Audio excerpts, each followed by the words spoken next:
ও মুসলমান, ওই লোকের কবরে কিছুই নিয়ে যেতে তুমি পারবা না, কারণ আইসো খালি হাতে, আবার যাইতে হবে খালি হাতে। বলেন তো কিছু নিয়ে যাবেন নাকি? মুসলমান, বাদশাহ জুলকারনাইনের কথা আপনারা শুনেছেন নাকি? শুনেছেন? বাদশাহ জুলকারনাইন, আল্লাহ রাব্বুল আলামিন এই বাদশাহ জুলকারনাইনকে আল্লাহ তাআলা কত সম্পদ দিয়েছেন দুনিয়ার জমিনে। বাদশাহ জুলকারনাইন ঠিক মৃত্যুর আগে সন্তানদেরকে ডাকতেছে, ইয়া ওয়ালিদ তাআল ইজলিস, আসো আসো আমার কাছে বসো, আমি তোমাদেরকে নসিহত করতে চাই। ও সন্তানেরা রে, আমার কওমের লোক জানে বাদশাহ জুলকারনাইন কত টাকা পয়সাওয়ালার মালিক, কত সম্পদ আল্লাহ তাআলা দিয়েছেন। এ বাবা, কিন্তু আমি যখন এই দুনিয়া ছেড়ে যখন চলে যাব, কাফনে যখন তোমরা আমাকে জড়াইবা, তখন তোমরা কাফনের বাইরে আমার দুইটা হাত বাহির করে রাখবা, যাতে করে আমার কওমের মানুষগুলো বুঝতে পারে বাদশাহ জুলকারনাইন কবরের বাসিন্দা, খালি হাতে যায়, কিছুই নিয়ে যেতে পারে না। আল্লাহ অনেক সম্পদ বাদশাহ জুলকারনাইনকে দিয়েছেন। তিনি সন্তানদেরকে নসিহত করলেন যে, বাবা, আমি যখন দুনিয়া থেকে বিদায় নিয়ে চলে যাব, কাফনের ভিতরে যখন তোমরা আমাকে জড়াইবা, আমার দুইটা হাত কাফনের বাইরে রাখবে, যাতে করে মানুষ বুঝতে পারে বাদশাহ জুলকারনাইন খালি হাতে যায়, কিছুই নিয়ে যেতে পারে না। ও আমার মুসলমান, আল্লাহর নবী বিশ্বনবী রাসূলুল্লাহ সাল্লাল্লাহু আলাইহি ওয়াসাল্লাম সাহাবীদের ভিতরে কবরের বয়ান করতেছেন। মুসলমান, আল্লাহর নবী আবু বকরে কবরের বয়ান করতেছেন। যে মসজিদের ভিতরে বড় বড় সাহাবী, হযরত আবু বকর রাদিয়াল্লাহু তাআলা আনহু, হযরত উসমান রাদিয়াল্লাহু তাআলা আনহু, হযরত ওমর রাদিয়াল্লাহু তাআলা আনহু, সেই মজলিসের ভিতরে বসা নবী আমার এমন ভাবে কবরের বয়ান করতেছে। আবু বকর রাদিয়াল্লাহু তাআলা আনহু আসমানের দিকে তাকাইয়া চোখের পানিগুলো ছেড়ে দিয়ে কাঁদতেছে। এমন ভাবে বয়ান করতেছে, ওই মজলিসের ভিতরে হযরত ওমর কবরের বয়ান শুনে মজলিসের ভিতরে থাকতে পারেন নাই, একটা দড়ি দিয়া গোরস্থানের পাশে দাঁড়ায়। হযরত ওমর বলেন, এরা কবর, দুনিয়াতে বন্ধু ছাড়া থাকতে পারি না, আলো ছাড়া থাকতে পারি না, তুই একাকিত্বের ঘর কেমন করে তোর ভিতরে থাকবো। হযরত ওমর বলেন, আমি যদি মানুষ না হইয়া যদি একটা গাছের পাতা হইতাম, শুকাইয়া শুকাইয়া ঝরে যেতাম রে, আমার কোন হিসাব দেওয়া লাগতো না। ওই দেখে রাসূলের সাহাবী হযরত আবু বকর রাদিয়াল্লাহু তাআলা আনহু বললেন, আমি মানুষ না হইয়া যদি একটা পশু হইতাম, একটা বকরি হইতাম, মানুষ সবাই করে খেয়ে ফেলতো, আমার কোন হিসাব দেওয়া লাগতো না। অথচ আল্লাহর নবী বিশ্ব নবী জনাবে রাসূলুল্লাহ সাল্লাল্লাহু আলাইহি ওয়াসাল্লাম বলেছেন, আবু বকর ফিল জান্নাহ, ওমর ফিল জান্নাহ, উসমান ফিল জান্নাহ। যারা দুনিয়ার জমিনে জান্নাতের সুসংবাদ পেয়েছেন, তারপরে তারা কবরের চিন্তা থেকে বিরত হয় না। আর আজকে আমাদের ভাব দেখলে মনে হয় যে জান্নাত আমরা কিনে ফেলেছি। কি বলেন? যারা দুনিয়াতে জান্নাতের সার্টিফিকেট পেয়েছে, তারা কবরের চিন্তায় সব সময় পেরেশান।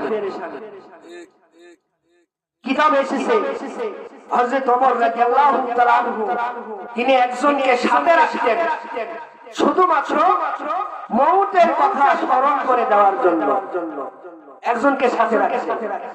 কিছুদিন যাওয়ার পরে হযরত ওমর রাদিয়াল্লাহু তাআলা আনহু তিনি বলতেছেন যে তুমি যাও, তোমাকে আর রাখা লাগবে না। ওই যুবকটি বলতেছে আমিরুল মুমিনিন, মৃত্যুর কথা আপনাকে আর স্মরণ করে দেওয়া লাগবে না। হযরত ওমর রাদিয়াল্লাহু তাআলা আনহু বলতেছেন আমার মুখের ভিতরে যে দাড়ি আছে এই দাড়ির পাকা দেখলেই আমি বুঝে যাব যে আমার সময় খুব একটা বেশি, এটা আমাকে মওতের কথা স্মরণ করে দিবে। বলেন সুবহানাল্লাহ।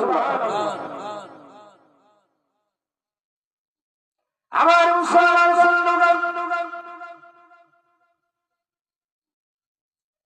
সাহাবায়ে কেরাম মওতের কথা বারবার স্মরণ করতেন। যারা দুনিয়াতে জান্নাতের সার্টিফিকেট পেয়েছেন তারা মওতের কথা বারবার স্মরণ করেছেন, কিন্তু দুনিয়ার মহব্বত আমার আপনার ভিতরে এতটাই বেশি। শুনি দুনিয়া দুনিয়া, মওতের কথা আমাদের একবার চিন্তা হয় না। এ দুনিয়ায় সবই পর, কবর যে তোর আসল ঘর। কথা বলে এ দুনিয়ায় সবই পর, কবর যে তোর আসল ঘর। কেমনি সেটা থাকবি পড়ে শুধুই মাটির বিছানা, কেমনি সেটা থাকবি পড়ে শুধুই মাটির বিছানা। চিন্তা করে দেখো না কবরে কি যাইবা না।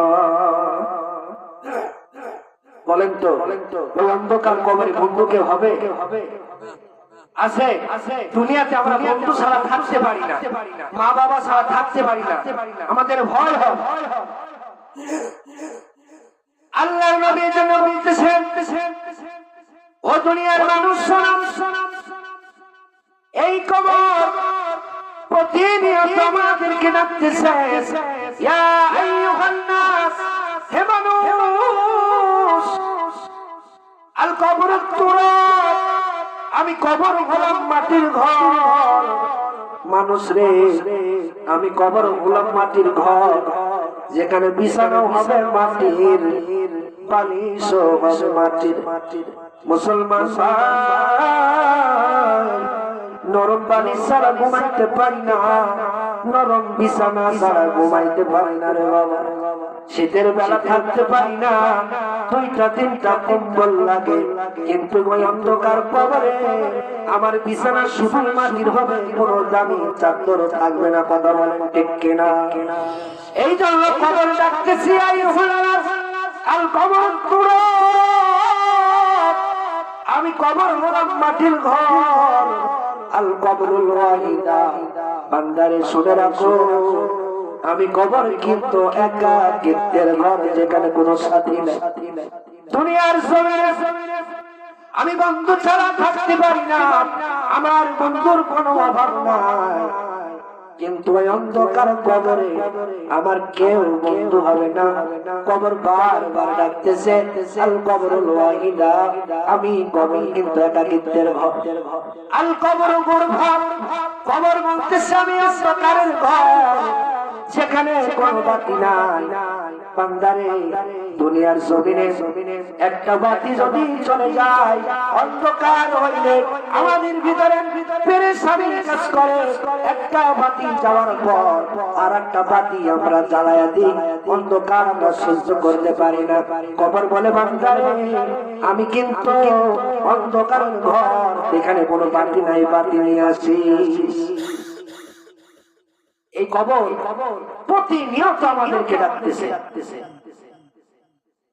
যেখানে একা থাকতে হবে, আপনার সাথী কেউ হবে না। কবর অন্ধকারের ঘর। আমার মুসলমান বন্ধুগণ, এই আল্লাহর নবী, বিশ্ব নবী জনাব রাসূলুল্লাহ সাল্লাল্লাহু আলাইহি ওয়াসাল্লাম এই কবরের বয়ান করতেছে, আর সাহাবা-কেরামদেরকে বলতেছে, ও আমার সাহাবারা রে, ওই অন্ধকার কবর